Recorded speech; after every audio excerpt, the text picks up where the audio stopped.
मंगला गौरी व्रत की आप सभी को बहुत बहुत शुभकामनाएं। एक बार फिर से स्वागत है आप सभी का आपके अपने चैनल एस्ट्रो नॉलेज में।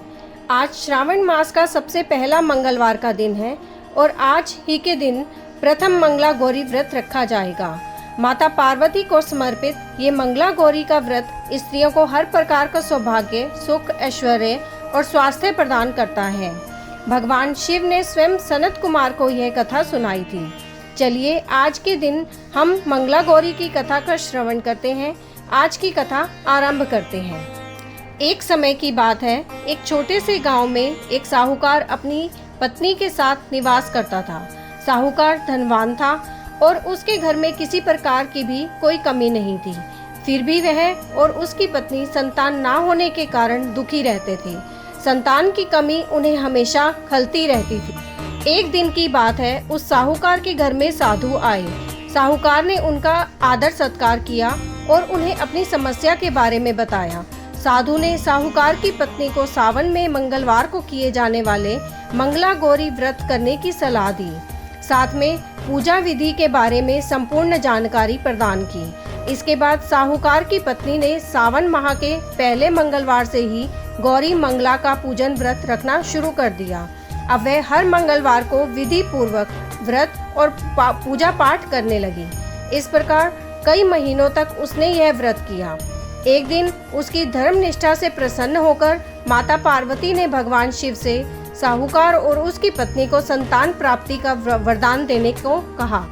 साहूकार को उस रात स्वप्न में एक दिव्य शक्ति ने दर्शन देकर कहा कि एक आम के पेड़ के नीचे भगवान गणेश की मूर्ति विराजमान है।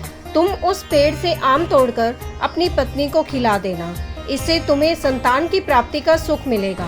साहूकार ने अगले दिन सुबह उठकर अपनी पत्नी को इस सपने के बारे में बताया और वह उस आम के पेड़ को ढूंढने निकल पड़ा। काफी समय तक ढूंढने के बाद आखिरकार साहूकार को वह आम का पेड़ मिला जहां भगवान गणेश की मूर्ति विराजमान थी। उसने आम तोड़ने के लिए उस पेड़ पर पत्थर मारना शुरू कर दिया। पत्थर फेंकने से एक आम तो टूटकर नीचे गिर गया, लेकिन गलती से एक पत्थर जाकर भगवान गणेश की प्रतिमा को लग गया। इससे भगवान गणेश क्रोधित हो गए और उन्होंने प्रकट होकर उस साहूकार को श्राप देते हुए कहा कि हे स्वार्थी मनुष्य, तूने अपने स्वार्थ के कारण मुझे चोट पहुंचाई है।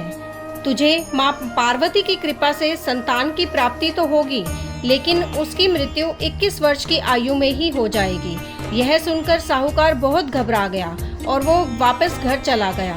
उसने वह फल अपनी पत्नी को खिला दिया और किसी को भी इस घटना के बारे में नहीं बताया। कुछ समय पश्चात भगवान शिव और माता पार्वती के आशीर्वाद से साहूकार और उसकी पत्नी को पुत्र की प्राप्ति हुई। इससे उन दोनों के जीवन में खुशी का ठिकाना नहीं रहा, लेकिन साथ ही साहूकार को इस बात में भी चिंतित था कि उसका पुत्र अल्पायु होगा। देखते ही देखते वह बालक 20 वर्ष का हो गया और व्यापार में अपने पिता का हाथ बटाने लगा। एक दिन घर लौटते समय साहूकार पेड़ की छांव में तालाब किनारे बैठकर अपने पुत्र के साथ भोजन करने लगा। तभी वहां कमला और मंगला नामक 2 कन्याएं कपड़े धोने के लिए आई और कपड़े धोते हुए आपस में बात करने लगी। कमला ने मंगला से कहा कि मैंने इस सावन मास में प्रत्येक मंगलवार को मंगला गौरी व्रत करने का निश्चय किया है। तुम भी माँ पार्वती को समर्पित यह व्रत अवश्य करना। इससे माता पार्वती प्रसन्न होती हैं और आप पर उनकी कृपा दृष्टि बनी रहती है। इसे करने से मनोवांछित वर और अखंड सौभाग्य की प्राप्ति भी होती है। कमला की बात सुनकर मंगला भी इस व्रत को करने के लिए तैयार हो गई।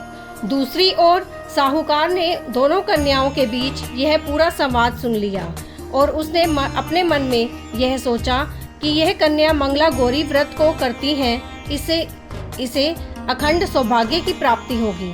यह मेरे पुत्र के लिए एक योग्य वधू साबित होगी। ऐसा सोचकर उन दोनों के विवाह का प्रस्ताव कन्या के पिता के पास लेकर गया। साहूकार की गांव में प्रतिष्ठा और मान होने के कारण कमला के पिता अपनी पुत्री का विवाह साहूकार के लड़के से करवा देते हैं। विवाह के पश्चात भी कमला विधि पूर्वक मंगला गौरी का व्रत रखना जारी रखती है। उसके इस भक्ति भाव से प्रसन्न होकर माता पार्वती एक दिन उसे स्वप्न में दर्शन देती है और कहती हैं कि मैं तुम्हारी भक्ति से अत्यंत प्रसन्न हूँ, इसलिए तुम्हें अखंड सौभाग्य का वरदान देती हूँ। लेकिन तुम्हारा पति अल्पायु है, इसलिए अगले महीने मंगलवार के दिन एक सर्प तुम्हारे पति के प्राण लेने आएगा। तुम उसके लिए एक प्याले में मीठा दूध रख देना, उसके पास एक खाली मटका भी रख देना। सर्प दूध पीकर उस मटके में चला जाएगा और फिर तुम उस मटके को ऊपर से कपड़े द्वारा ढक देना। अगले मंगलवार को कमला ने माता पार्वती की बात मानकर एक प्याले में मीठा दूध रख दिया और पास में एक मटकी भी रख दी। सर्प ने आकर दूध पिया और मटकी में जाकर बैठ गया। कमला ने उस मटकी पर कपड़ा बांधकर उसे जंगल में रख दिया। माता पार्वती की कृपा से कमला के पति के प्राण बच गए। इस प्रकार मंगला गौरी व्रत के पुण्य फल से साहूकार का पुत्र श्राप मुक्त हुआ। जब कमला ने घर में सबको इस चमत्कार के बारे में बताया तो सभी आश्चर्यचकित रह गए। इसके बाद साहूकार और उसकी पत्नी ने अपने पुत्र तथा पुत्रवधू को आशीर्वाद दिया और पूरा परिवार सुखपूर्वक जीवन व्यतीत करने लगा। मंगला गौरी की यह कथा यहीं समाप्त होती है। आगे की और कथा सुनने के लिए आपके अपने चैनल एस्ट्रो नॉलेज को सब्सक्राइब कर लीजिए ताकि आने वाली वीडियोस के नोटिफिकेशन आपको मिल सकें। ओम नमः शिवाय।